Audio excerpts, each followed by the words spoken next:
এটা এই বাড়ির সবচেয়ে বড় গৃহিণী, সে রান্না করেছে আবার পরিবেশনও করছে। দেখুন তাদের মুখটা একটু আপনারা সবাই ভালো করে একটু তাকান তো, চশমার ফাঁক দিয়ে আপনি। সুন্দর, ভেরি গুড, একদম দারুণ। আচ্ছা, এইটা হচ্ছে মেজ ছেলে, এটা ছোট ছেলে, এইটা আমাদের ছোট্ট মাসি সবচেয়ে ভালো। আর এটা দেখো বাড়ির বড় বউ, এই বড় বউ তাকাও। এটা দেখো মেজ বউ, এ তাকাও। এই ছোট বউ, এটা দেখো ছোট বউ, দেখো তিন বউ খুবই সুন্দর, তিন রকমের, খুবই ভালো। আর এটা দেখো একটা বিউটি কুইন বসে আছে। ও বাবা, ও বাবা, কত সুন্দর। ঠিক আছে, দেখে নিয়েছো। এবার কাকে দেখাবো? তোমাদের সবাইকে দেখা হয়ে গেছে।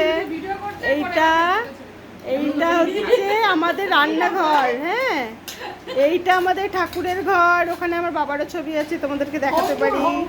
সুন্দর সুন্দর সুন্দর, সব সুন্দর। আচ্ছা, দেখাচ্ছি। এবার দেখাতে দেখাতে আর কি দেখাবো? বাড়ির আর কোনো সদস্য আছে দেখানোর মতো? আপাতত আর কোনো সদস্য নেই। তোমরা তাহলে এই যে আরেকটা দেখে নাও, আরেকটা কিউট মেয়ে, সোনা, ছোট্ট সোনা। সোনা হাই করে দাও একটু। কি ভালো মেয়ে। আচ্ছা, দেখে নিয়েছো সবাই? রান্নাগুলো কে কেমন হয়েছে একটু বলো তো। রান্নাগুলো কি ভালো হয়েছে? রান্নাগুলো কি টেস্ট হয়েছে? আমি কি কাউকে খেতে দিতে পারি? এক তো টানা ভিডিও করতে নেই, দ্বিতীয়ত এইভাবে ভিডিও করতে নেই। ভিডিও সবসময় হাতে, ভিডিও এইভাবে করতে হয় আর ছোট ছোট ক্লিপ নিতে হয়।